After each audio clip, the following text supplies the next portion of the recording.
মিডিয়ার সমস্ত ভাইয়েরা, সাংবাদিক ভাইয়েরা যারা উপস্থিত আছেন, আপনাদের সবাইকে জানাই আন্তরিক শুভেচ্ছা এবং ধন্যবাদ। আমরা আজকে সেলিম প্রধানের পরিবার, আমার বড় ভাই সেলিম প্রধান, তিনি ছোটবেলা থেকেই জাপানে বড় হয়েছিলেন। তিনি দীর্ঘ 10 বছর জাপানে ছিলেন। সেখান থেকে তিনি দেশে এসে ব্যবসা করার উদ্দেশ্যে একটি সৎ মনমানসিকতা নিয়ে দেশে এসেছিলেন।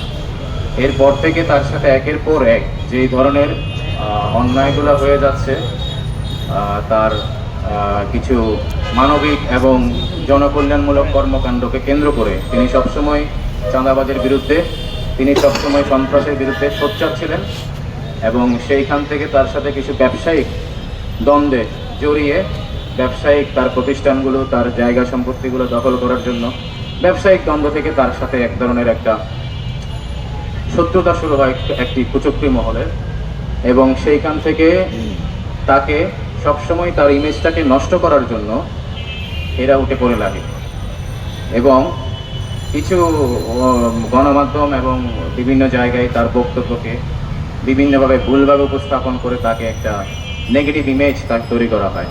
তাকে বিগত সরকারের আমলে বিনা দোষে 4 বছর 1 দিন তাকে কারাগারে রাখা হয়। তার জীবন থেকে 4 বছর 1টা দিন নষ্ট করা হয়। এরপরে সে সেখান থেকে বের হয়ে আবার ব্যবসায় মনোযোগ দেয়, সে নতুনভাবে ব্যবসা করবে।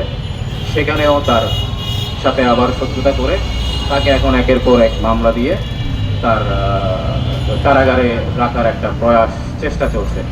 তিনি মামলায় জামিন হয়, কিন্তু আবার তাকে পুনরায় সুমেরেস দেখিয়ে মামলায় তাকে আটকে রাখা হয়।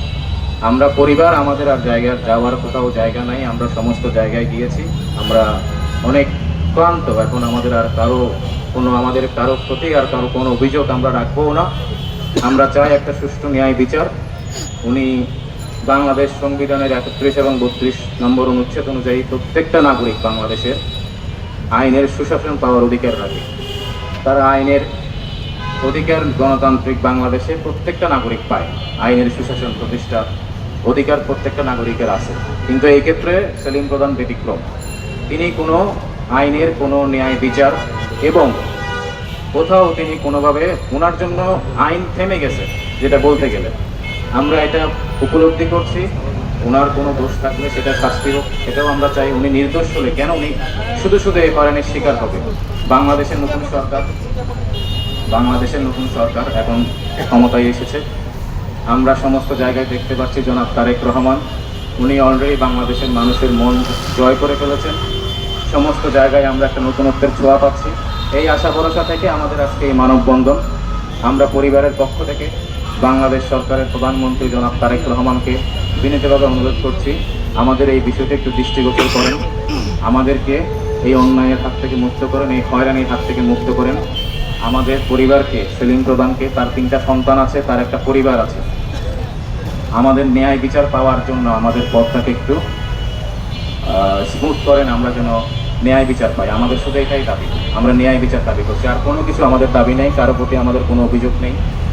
এই মানুষটাকে মুক্তি দেন, যে এই মানুষ বিগত সরকারের আমলে ওনাকে তখন বলা হয়েছিল উনি বিএনপি করেন, বিএনপির সাথে তার একটা ভালো সম্পর্ক ছিল। এই মর্মে তাকে তখন 4 বছর জেল খাটাতে ঢুকানো হয় ষড়যন্ত্র করে। যখন তিনি সেখান থেকে সাজায় দীর্ঘদিন বিনা দোষে কারাগারে থাকার পরে যখন তিনি বের হলেন, এখন তাকে বলা হচ্ছে তিনি আওয়ামী লীগ করেন, তিনি আওয়ামী লীগের সাথে জড়িত ছিলেন। সেই কারণে আবার তাকে ষড়যন্ত্রমূলক মিথ্যা মামলা দিয়ে, যেই মামলাতে তিনি কোনো আসামিই না, তাকে অজ্ঞাতনামা আসামি হিসেবে বারবার সুনেরেস্ট করে জেল হাজতে আটক রাখা হচ্ছে। তো এটা যদি একটা গণতান্ত্রিক দেশে, আমরা এখন আশা করতে পারি জনাব তারেক রহমান প্রধানমন্ত্রী, বাংলাদেশ একটি নতুন ধারায় আছে। আমরা এখন আশা করতে পারি যে আমরা সুষ্ঠু ন্যায় বিচার পাবো। সেই উদ্দেশ্যে আমাদের এই শান্তিপূর্ণ মানববন্ধন আমরা সুষ্ঠুভাবে এটি পালন করছি। আপনাদের সবাইকে ধন্যবাদ, আপনারা এখানে উপস্থিত হয়েছেন। আমাদের জন্য দোয়া করবেন, সেলিম প্রধানের জন্য দোয়া করবেন। ব্যক্তি হিসেবে কেউ ভুলের ঊর্ধ্বে নয়, কারো যদি কোনো ভুল থাকে সেই ক্ষেত্রে আপনারাও সেটা মানবিক বিবেচনার দৃষ্টিতে চিন্তা করবেন। আপনাদের সাংবাদিক ভাইদেরকে অসংখ্য ধন্যবাদ। আমাদের জন্য দাঁড়ান, আমরা ন্যায় বিচার চাই, আমাদের পক্ষে থাকুন, সত্যের পক্ষে দাঁড়ান। আমাদের আর কোনো অনৈতিক, কোনো অবৈধ কারো কাছ থেকে কোনো চাওয়া পাওয়ার আমরা আশা করছি না। সত্যের পক্ষে দাঁড়ান, জাস্ট আমাদেরকে সাহায্য করুন। আমাদের সংবাদগুলো, সেলিম প্রধানের সাথে যে অন্যায়গুলো হচ্ছে সেগুলো প্রচার করুন। ধন্যবাদ, আসসালামু আলাইকুম।